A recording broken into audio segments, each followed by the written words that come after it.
Nahulog ka ng panaginip, Part 3. Napaginipan mo na bang mapahamak ka sa iyong panaginip? Katulad ng napangga, nahulog, pinatay. Nakakatakot kung ganito ang iyong panaginip. At sigurado akong gusto mo malaman ang kulugan nito. Tara't ating alamin. Tumuto ka sa aking channel, Sagimar Wings of Angel. Consider to like, subscribe, and hit the notification bell para updated kayo sa mga new video ko. Napaginipan mo ba na ikaw ay sinaksak? Ipinapahiwatig lamang ito na may taong mainggit sa'yo dahil sa estado mo sa buhay.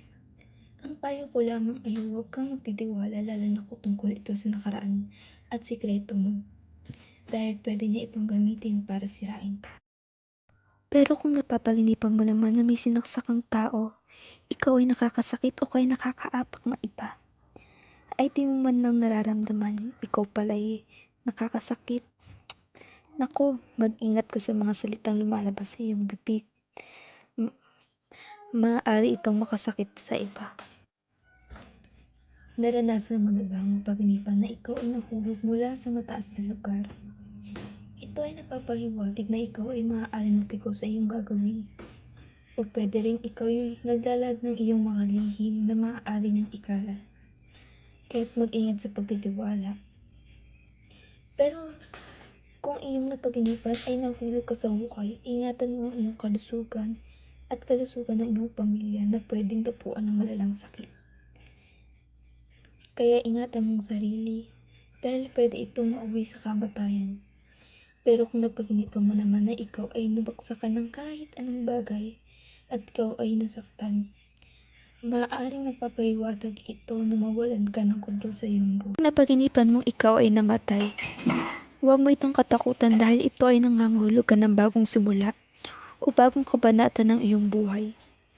Ito ay nangangahulog ka na may magwawakas na isang yugto sa iyong buhay. Kagaya ng sabi ng matatanda, ang kabaliktaran ng panaginip sa totoong buhay. Maaaring itong mapasok dito dahil sa pagpasok ng bagong yugto sa buhay mo. Napaginipan mo na ba na ikaw ay nalunod? Nakakatakot mapaginipan ito lalo na kung hindi ka marunong lumangoy. Ang pagkalunod ay malalim na kahulugan. Kung ikaw ay unti-unting lumulusong sa dagat mula sa mababaw pa ilalim, nangangahulugang ito na sa bawat takbang na ginagawa mo sa buhay ay mali hanggang di mo na malayang ikaw pala ay nalulubog na. Ito ay pahiwatig na walang magandang tutunguhan sa iyong buhay. Sa halip, ikaw ay nalulunod lamang. Katulad ng pagkalugi sa negosyo, maling investment, malulong sa bisyo o kaya sugal.